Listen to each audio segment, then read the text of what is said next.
me just play the video. Let's roll the video and we'll get into it. All right, here we go. So CNN was the one who asked him, like, were they going to return the father, right? Let's hear the question from this very low-rated anchor at CB. Thank you, President. Have you plan to ask President Bukele to help return the man who your administration says was mistakenly deported? The man who was mistakenly deported to El Salvador? Well, let me ask Pam, would you answer that question? Sure, President. First and foremost, he was illegally in our country. He had been illegally in our country. And in 2019, two courts, an immigration court and an appellate immigration court, ruled that he was a member of MS-13 and he was illegally in our country. Right now, it was additional paperwork had needed to be done. That's up to El Salvador if they want to return him. That's not up to us. The Supreme Court ruled, President, that if, as El Salvador wants to return him, this is international matters, foreign affairs, if they wanted to return him. So Pam Bundy, right? And all of them say this, but basically, if El Salvador wants to return him, we can do it. Even though the Supreme Court decided with the lower court 9-0 for them to return this man, they're making it seem like, it's on El Salvador. If they want to return him, they can return him. And no, it was not proven that he was a part of the gang at all. They're lying about that. We would facilitate it, meaning provide a plane. So will you return him? And you are doing a great job. Thank you. Thank you. Stephen Miller, wait a minute. Can you just also respond to that question? Because, it's asked by CNN and they always ask it with a slant because they're totally slanted because they don't know what's happening. That's why nobody's watching them. But would you answer that question also? Yes, exactly. So as Pam mentioned, there's an illegal alien from El Salvador. So with respect to you, he's a citizen of El Salvador. So it's very arrogant even for American media to suggest that we would even tell El Salvador how to handle their own citizens as a starting point. As two immigration courts found that he was a member of MS-13. When President Trump declared MS-13 to be a foreign terrorist organization, that meant that he was no longer eligible under federal law, which I'm sure you're very familiar with the INA, that he was no longer eligible for any form of immigration relief in the United States. So we had a deportation order that was valid, which meant that under our law, not even allowed to be present in the United States and had to be returned because of the foreign terrorist designation. This issue. That's the part where I had read from that article, like he was denied asylum, but they allowed him to stay in the country as long as he checked in yearly, which he did do his yearly checkups with ICE. ICE didn't appeal it. They didn't say, no, we're still taking him. Like he was fine to be here. Now, he did not have citizenship, but he did have a work permit and he was allowed to work in this country. She was then by a district court judge completely inverted, and a district court judge tried to tell the administration that they had to kidnap a citizen of El Salvador and fly him back here. That issue was raised to the Supreme Court, and the Supreme Court said the district court order was unlawful and its main components were reversed 9-0 unanimously, stating clearly that neither Secretary of State nor the president could be compelled by anybody to forcibly retrieve a citizen of El Salvador from El Salvador, who again is a member of MS-13, which, as I'm sure you understand, rapes little girls, murders women, murders children, is engaged in the most barbaric activities in the world. And I can promise you, if he was your neighbor, you would move right away.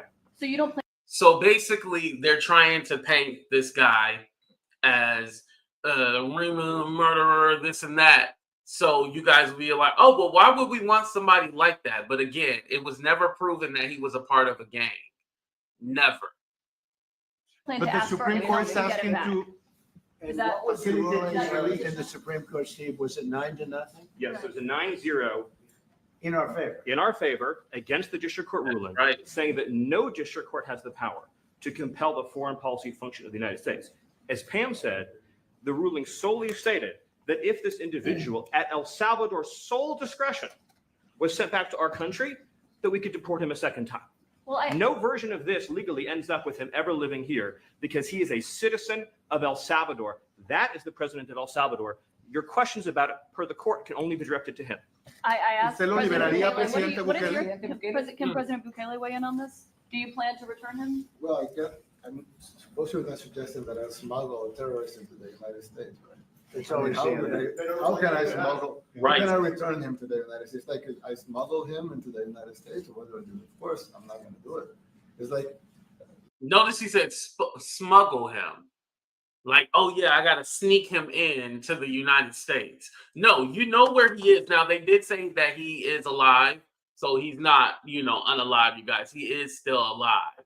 He can easily go, not him himself, but he can get him and then ship and send him back. He does not have to. Oh well, how do I just smuggle? No, get him on the plane just like he got there on the plane. Damn it. I mean, the question is preposterous. How can I smuggle a terrorist into the United States? I don't have the power to return him to the United States. But you can release him inside El Salvador. Yeah, but I'm not releasing. I mean, we're not very fond of releasing terrorists into our country. I mean, we just turned the murder capital of the world into the safest country of the Western Hemisphere, and you want us to go back into the releasing criminals so we can go back to being the murder capital of the world? No, that's not going to happen. Well, they'd love to have a criminal, Yeah, released into I mean, there's a fascination. They would love it. Yeah. They're sick. These are sick people. Marco, do you have something to say about Yeah, I mean, Stephen outlined it. I don't understand what the confusion is. This individual is a citizen of El Salvador. He was illegally in the United States and was returned to his country. That's where you deport people, back to their country of origin, except for Venezuela that wasn't refusing to take people back, or places like that. I can tell you this, Mr. President, no, the foreign policy of the United States is conducted by the President of the United States. So one of the biggest things, and thank you, Stephanie. One of the biggest things is that there's not due process. So you keep hearing this word due process, and I had to figure out, okay, what are you guys talking about? So they're not going through any kind of court proceedings. Like literally what they do is, okay, we came and picked you up. We're going to take you to Louisiana a couple of days, and then we're going to ship your ass off. There's no kind of legal ramifications or anything. Like literally they can pick you up. You might be in a detention camp for a couple of days, and then they shipping you off. That's it. And they don't have to return you back to your country. This guy happens to be from El Salvador, but they do not have to ship you back to your country. Like I've seen photos of Chinese immigrants in El Salvador and all these other foreign countries, not back to China, but they can send them anywhere. Just like the Haitians, they can send the Haitians anywhere. They don't have to send them back to Haiti. Because remember, a lot of these people were under that protected status that they did not have to go through back to their countries because of turmoil and gangs and all the corruption in their country, right? Those were what those protections were for. Also, another group that's affected are the paroles. Like, say, if you're waiting because you got married to an American citizen and you're, in that, not loophole, what am I trying to say? You're in that waiting period because Biden allowed the parole for people to stay in this country. Trump cut all that out. All that extra protection that these citizens thought they had, they don't have that anymore. They can send you back immediately. All those protections are gone. They're stripping those away. The ones that are getting ready to expire, don't look for those to be extended because they are not being extended at all. You got to go. That's what they're saying. You got to go. All that, we're just getting the gang members. There's not enough gang members or criminals for them to ship back for mass deportation. The number is way too low. This is why they're sending back everyone, and they're painting everybody with that brush that they're a part of a gang. They're doing X, Y, and Z. This is why. All right, let's continue. United States, not by a court. And no court in the United States has a right to conduct the foreign policy of the United States. It's that simple. End of story. And that's what the Supreme Court held, by the way, to Marco's point. The Supreme Court said exactly what Marco said, that no court has the authority to compel the foreign policy function of the United States. We won a case 9-0, and people like CNN are portraying it as a loss, as usual. Because and Lola, to add to that, his lawyer was fine with him. If he was going to be deported, he had to be deported, right? But not to the country of origin, which is El Salvador, because again, his parents were being threatened by gangs and said, hey, if you don't pay us, your sons are going to be a part of this gang. So that's, the backstory to that. But again, as long as it wasn't El Salvador, and I wasn't able to find information on his parents, if they're still alive or not. I would be interested in that as well too, because did the gang end up doing something to his parents after they found out that they had shipped them off to the U.S.? Because they want foreign terrorists in the country who kidnap women and children. But President Trump, his policy is foreign terrorists that are here illegally get expelled from the country, which, by the way, is a 90-10 issue. Well, Mr. President, you said that if the Supreme Court said someone needed to be returned, that you would abide by that. You said that on Air Force One just a few days ago. And they said that it must be facilitated. Why don't you just say, isn't it wonderful that we're keeping criminals out of our country? Why can't you just say that? Why do you go over and over? And that's why nobody watches you anymore. You have no credibility. Please go ahead. President Trump, thank you very much. How many illegal criminals are you planning on exporting to El Salvador? And President Bukele, how many are you willing to take from the U.S.? As many as possible. And I just asked the president, it's this massive complex that he built, jail complex. I said, can you build some more of them, please? As many as we can get out of our country that were allowed in here by incompetent Joe Biden through open borders. Open borders. You probably hear open borders and you can't even understand it because nobody can understand. Now, I don't know if I missed the part where they start talking, because here's the thing. They're teasing this idea of sending U.S. citizens to these prisons. So anyone who was found of a crime, they're going to send to these prisons from the United States. So United States citizens, not immigrants, United States citizens. You can't tell me that this ain't slave trade. You're going to send our citizens, and mind you, let me tell you this.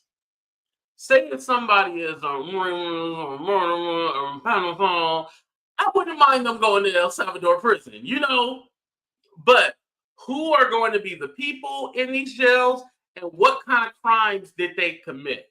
Like, are we going to know that for a fact? Because again, you're telling all of the people that you guys have shipped over to those prisons, you said all of them were gang members. There was one mother that was on TV saying, like, no, my son isn't a gang member. He's a hairdresser. And he had a tattoo for his mom, but they said it was a gang tattoo. And he's a hairdresser. So again, we don't know for a fact that all these people are a part of a gang. If they're a part of a gang, okay, fair game, but they're not showing any proof of that. Nobody smart or with common sense can understand it.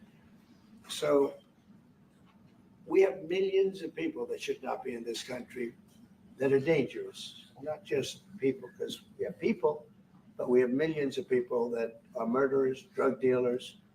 They've been allowed to come into our country by other countries that were very smart.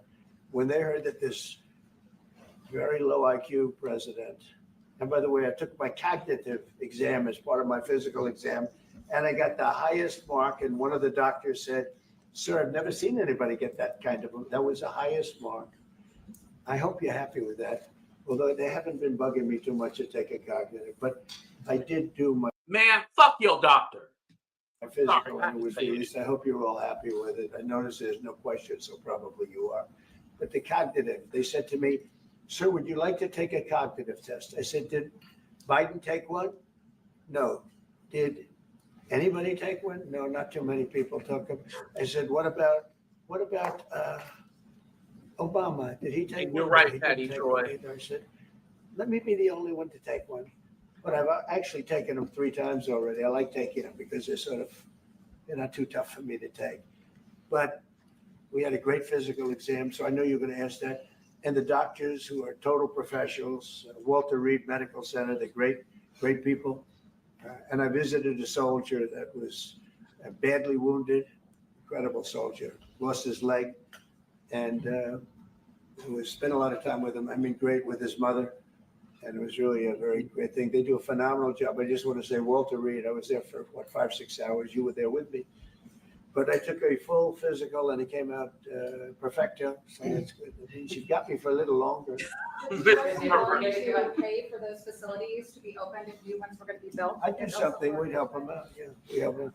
They're great facilities, very strong facilities, and they don't play games. So you hear right there, he's going to help them build these facilities.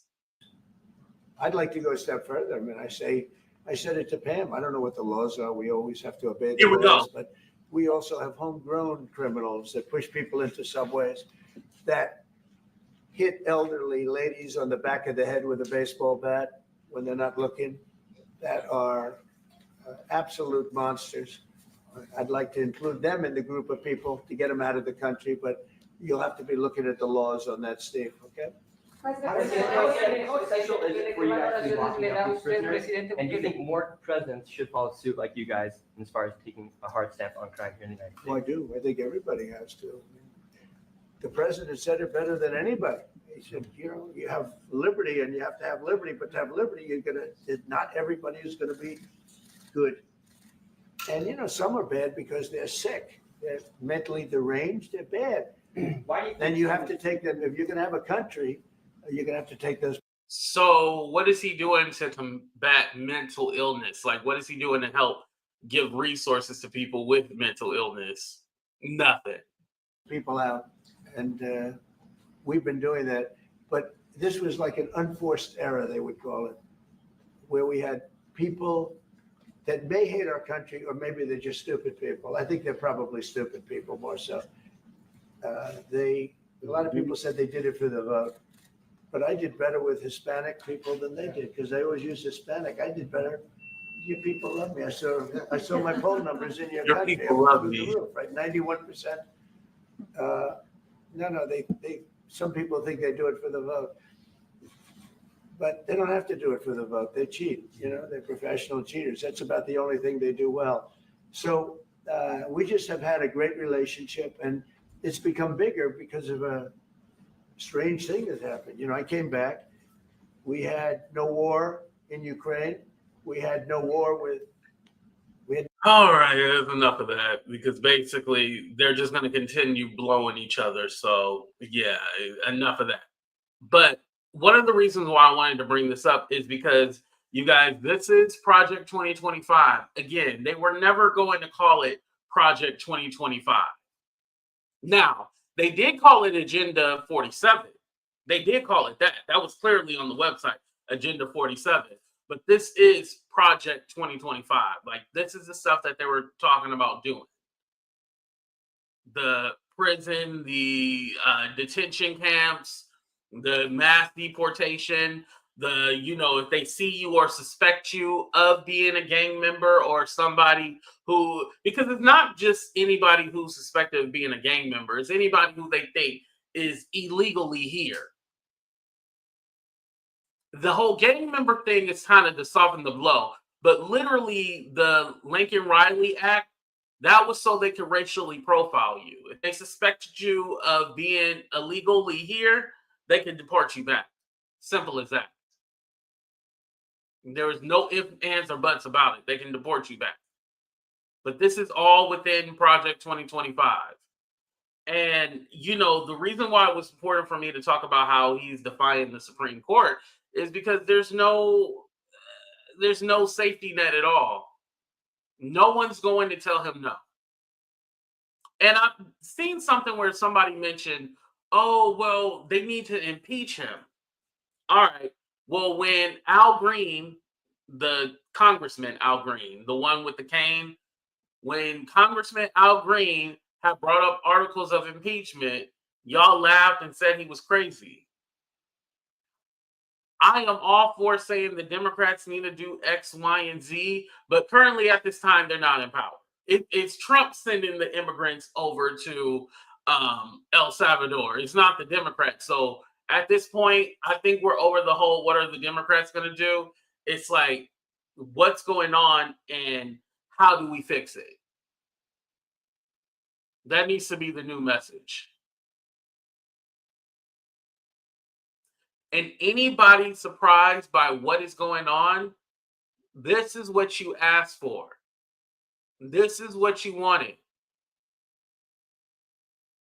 So when he gave you what you wanted, oh, but you don't like the way it's being done.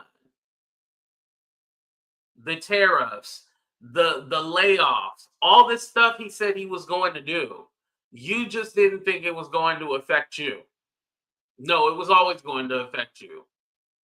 Because at the end of the day, with that little stunt of doing the tariffs and then taking off all the countries except China for 90 days, while he allowed his friends to buy up stocks, which is like insider trading. Mind you, I add, that is insider trading. Not like, oh, no, it's not. No, that is. Because he even tweeted, or True Social, if you want to call it that, it's a great time to buy. Yeah, but nobody wants to hear about that. But anyway, you guys, I wasn't going to keep y'all long. I was just going to give y'all this information.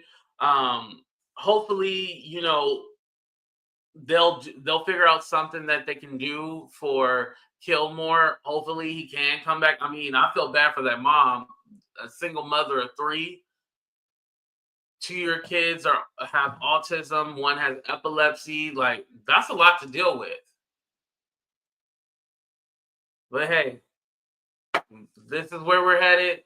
I can only hope for the best in the future, right? Please hit that like button. Please subscribe to this channel. I appreciate y'all. I did release 2 other videos, so make sure you guys check out those as well too. But we out of here, y'all. Deuces. Love you.